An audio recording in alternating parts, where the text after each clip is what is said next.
Assalamualaikum warahmatullahi wabarakatuh. Perkenalkan, nama saya Nurjana Nasution dari Prodi Pendidikan Agama Islam semester 6B dari Stein Mandailing Natal. Jadi, pada pembahasan kali ini, saya akan membahas materi tentang qanaah dan tasyamuh. Apa sih sebenarnya qanaah dan tasyamuh itu? Jadi, pada pembahasan pertama ini, di sini sudah ada peta konsep ataupun dasar-dasar yang harus kita pelajari, di mana yang pertama yaitu qanaah, di mana kita akan membahas tentang pengertian, dalil, dan contoh perilaku qanaah. Selanjutnya yaitu untuk tasyamuh. Tasyamuh juga kita akan membahas tentang pengertian, dalil, dan contoh dari perilaku tasyamuh itu sendiri. Dan masuk saja yaitu kepada pembahasan yang pertama yaitu pengertian dari qanaah, di mana qanaah secara bahasa artinya cukup, sedangkan menurut istilah merasa cukup dengan apa yang dimiliki dan menjauhkan diri dari sifat ketidakpuasan atau kekurangan. Sifat ini sangat sesuai dengan kehendak dan angan-angan manusia.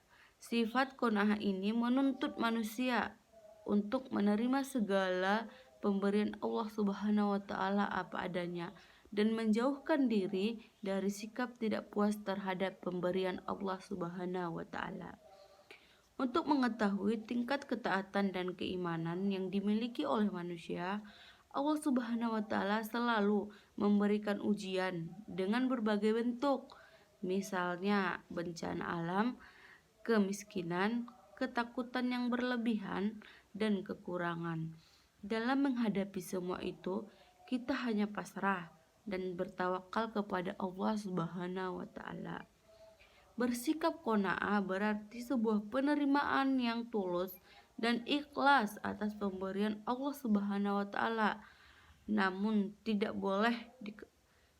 boleh kemudian menjadi apatis atau cuek, tidak semangat dalam mencari rahmat Allah Subhanahu wa taala.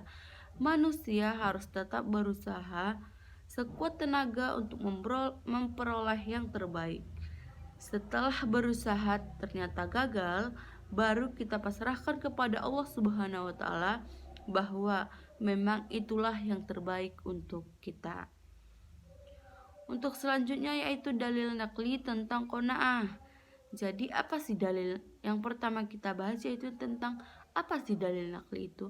Jadi dalil nakli itu adalah dalil yang merupakan kalamullah ataupun Rasulullah Shallallahu Alaihi Wasallam, di mana yang pertama kalamullah yaitu firman Allah Subhanahu Wa Taala dalam Quran Surah Al-Baqarah ayat 155, di mana yang artinya, dan kami pasti akan menguji kamu dengan sedikit ketakutan, kelaparan, kekurangan harta, jiwa, dan buah-buahan.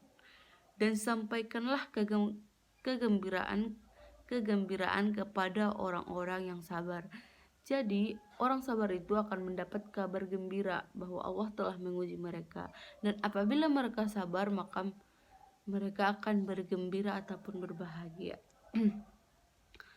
Adapun hadis Rasulullah Shallallahu Alaihi Wasallam yang berarti dan dari Abu Hurairah, Nabi Muhammad Shallallahu Alaihi Wasallam bersabda, bukannya kekayaan itu karena banyaknya harta, melainkan kekayaan yang sebenarnya adalah kaya hati. Jadi banyak harta tidak menjamin bahwa kamu itu kaya. Yang dimaksud dengan kaya itu adalah orang yang kaya hatinya. Selanjutnya yaitu contoh dari perilaku qanaah, di mana yang pertama mensyukuri setiap nikmat yang diberikan oleh Allah Subhanahu wa taala. Selanjutnya tidak merasa iri atas keberhasilan orang lain. Berpikir positif dalam menerima ujian dan cobaan dari Allah Subhanahu wa taala, dapat hidup damai dengan kebutuhan dan tidak mudah putus asa. Sementara untuk fungsi qanaah, di mana yang pertama meningkatkan keimanan dan dan ketakwaan kita kepada Allah Subhanahu wa taala, terhindar dari sifat tamak dan dengki, terhindar dari rasa khawatir atau kekurangan, memupuk jiwa sabar dan tawakal, membiasakan diri berpola hidup sederhana sesuai ajaran Islam. Dan masuklah kita pada pembahasan selanjutnya, yaitu tentang tasyamuh. Apa sih tasyamuh itu? Jadi tasyamuh adalah secara bahasa berarti toleransi, tenggang rasa atau saling menghargai. Sedangkan menurut istilah, tasamuh berarti suatu sikap yang senantiasa menghargai orang lain yang berbeda dengan dirinya.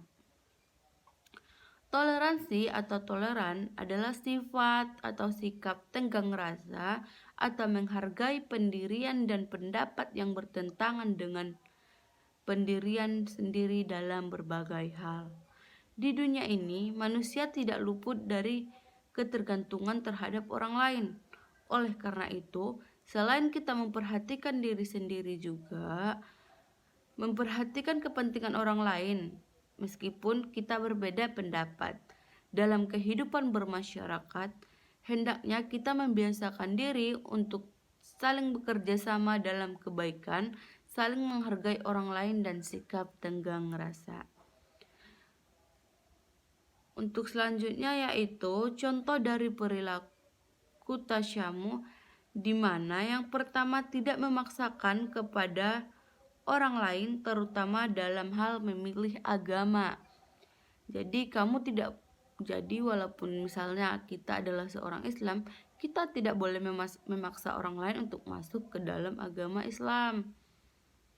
Selanjutnya yaitu tetap bergaul atau bersikap baik dengan orang-orang non-Islam dalam hal duniawi seperti perdagangan dan bermasyarakat. Selanjutnya lapang dada dalam menerima setiap perbedaan. Selanjutnya tidak boleh mencela atau memaki sesembahan orang lain.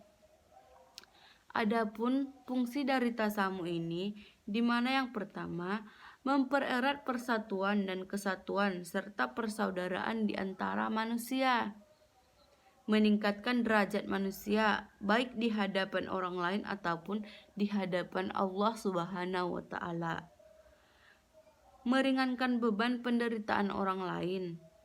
Jadi maksud dari meringankan beban penderitaan orang lain ini, walaupun misalnya yang meminta bantuan kepada kita non-muslim, jadi kita harus membantunya. Selanjutnya yaitu menjaga dan menghormati kewajiban dan hak orang lain, menumbuhkan sikap bertanggung jawab terhadap kehidupan di lingkungan bermasyarakat, menjaga norma-norma agama, sosial dan adat istiadat. Adapun dalil nakli tentang tasyamuh ini terdapat dalam Quran Surah Al-Hujurat ayat 13 yang artinya, "Wahai manusia, sungguh kami menciptakan kamu dari seorang laki-laki dan seorang perempuan. Kemudian kami jadikan kamu berbangsa-bangsa dan suku-suku agar kamu saling mengenal. Sungguh yang paling mulia di sisi Allah Subhanahu wa ta'ala ialah yang paling bertakwa. Sungguh Allah Maha mengetahui, Maha teliti." Dan hadis Nabi Muhammad SAW yang berarti, "Tidaklah dikatakan beriman seseorang di antara kamu sehingga ia mencintai saudaranya sendiri sebagaimana mencintai dirinya sendiri." Jadi sekian pemaparan dari saya. Apabila ada kata-kata saya yang salah, saya mohon maaf. Wabillahi taufiq walhidayah. Wassalamualaikum warahmatullahi wabarakatuh.